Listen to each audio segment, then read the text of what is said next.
This Russian court was inhabited by cruel, bigoted throwbacks to the feudal Middle Ages. And the movie doesn't really touch on that. Christopher Lee, then takes over the role of the evil Oriental genius criminal mastermind, Dr. Fu Manchu.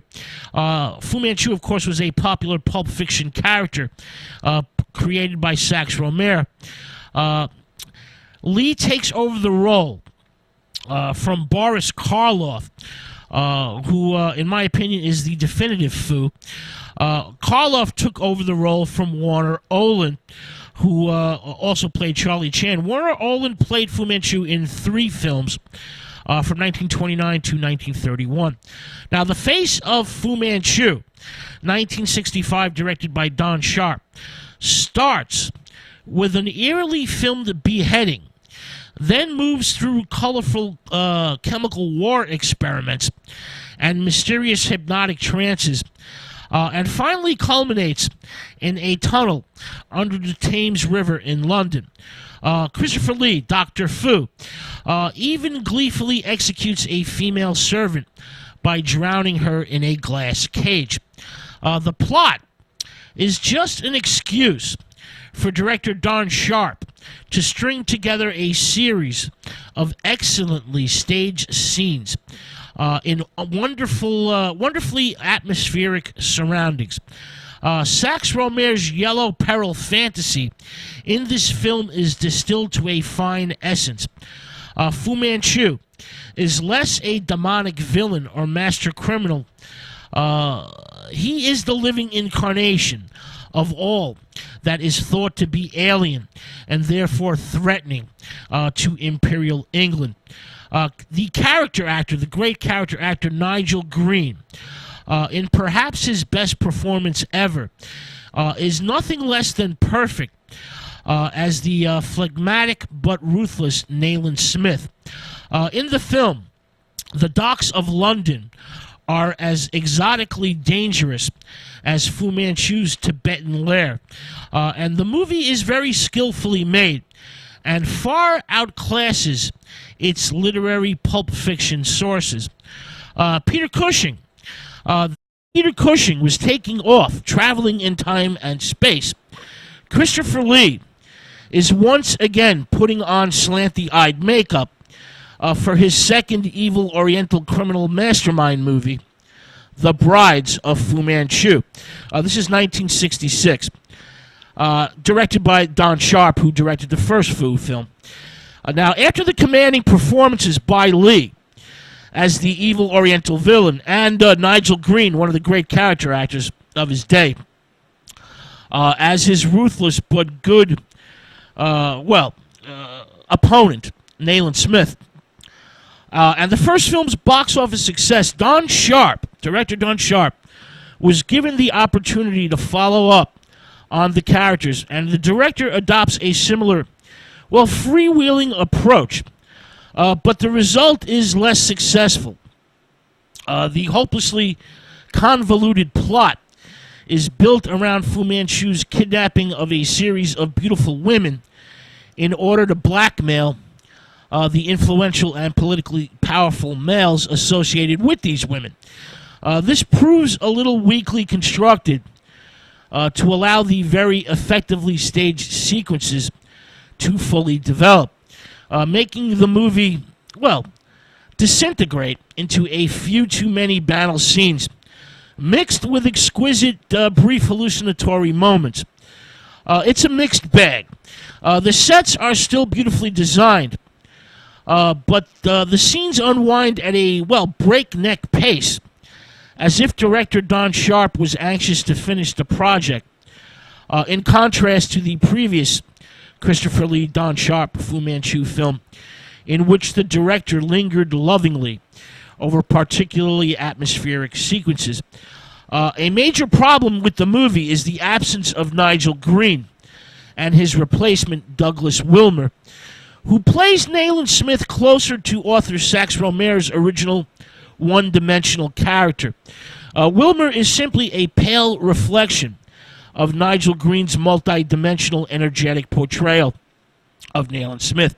Now, in the finale of the movie, The French Foreign Legion's attacks Fu Manchu's North African temple fortress, and there's a massive explosion. Echoes of the James Bond movies are beginning to intrude into Fu Manchu territory.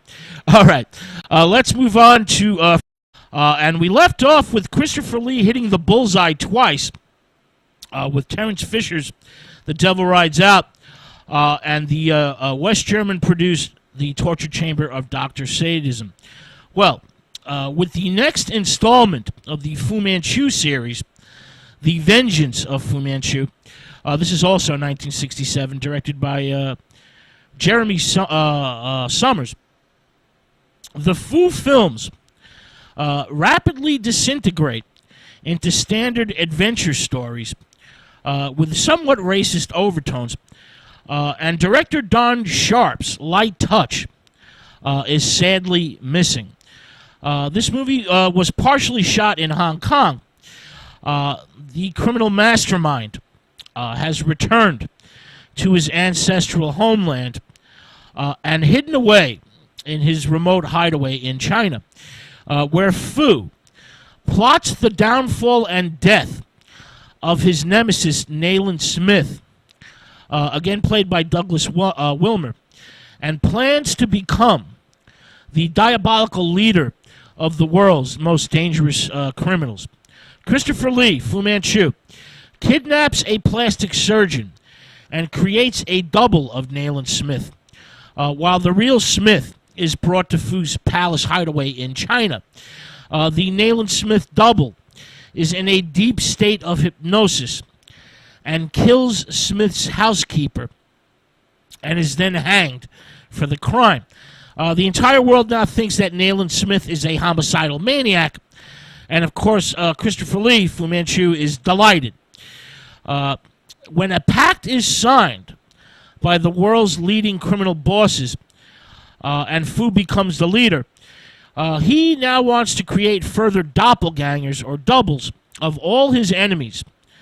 Smith, of course, escapes, clears his name, and stops an international crime spree. The direction is fast-paced, and the movie is never boring, but it's uninspired, and the series begins to disintegrate with this confused and poorly plotted script.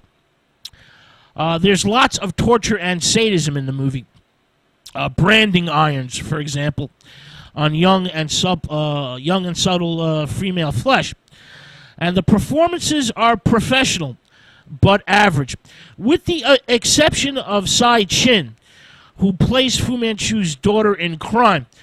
She is utterly beautiful, but evil without any remorse. Up next for Christopher Lee continues his portrayal of the evil criminal mastermind in The Castle of Fu Manchu. This is 1968 for Tilma Terra Film and Italian International Pictures. This is a Spanish-Italian West German co-production.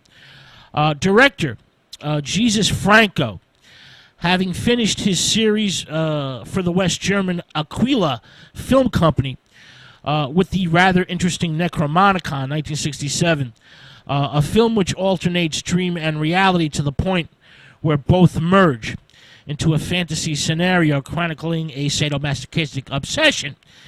Well, Franco, after finishing Necronomicon, goes on to collaborate with producer Harry Alan Towers for 7 movies, most of them starring Christopher Lee.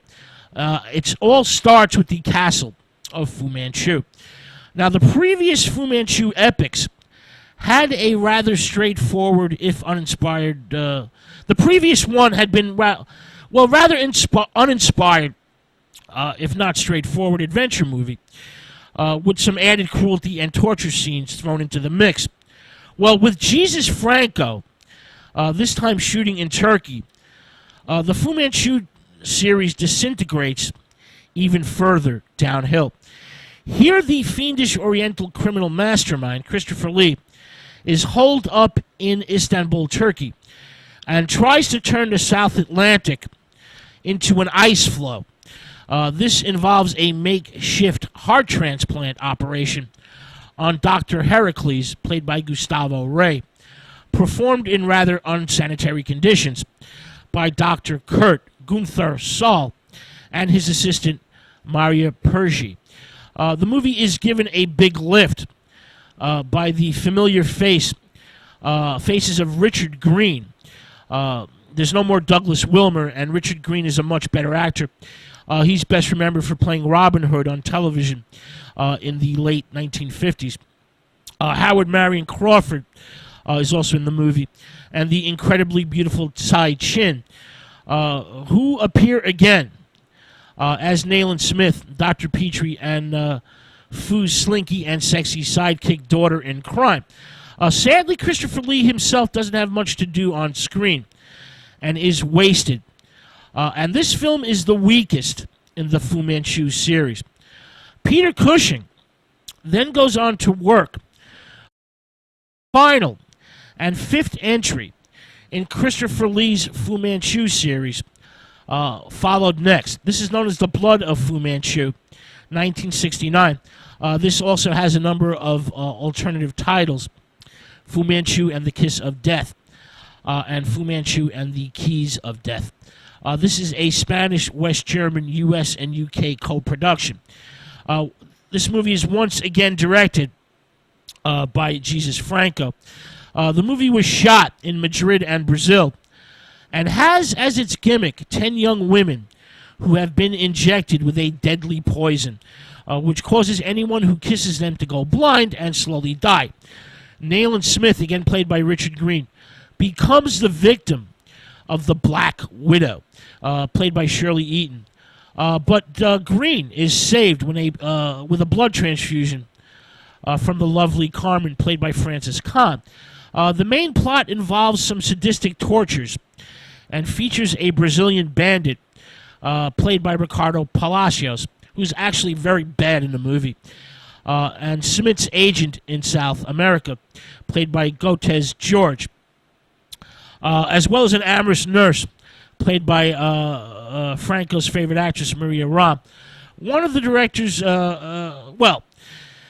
eventually, Fu Manchu's, Lee's Amazonian lair is blown up to the accompaniment of voice-over narration. Fu Lee's promise that the world shall hear from Fu Manchu again. Sadly, this did not happen. This was the last film.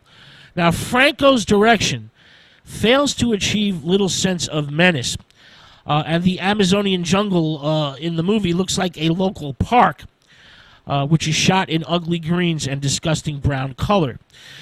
Director Franco's tireless and rather tiresome reliance on the zoom lens is much in evidence in this movie.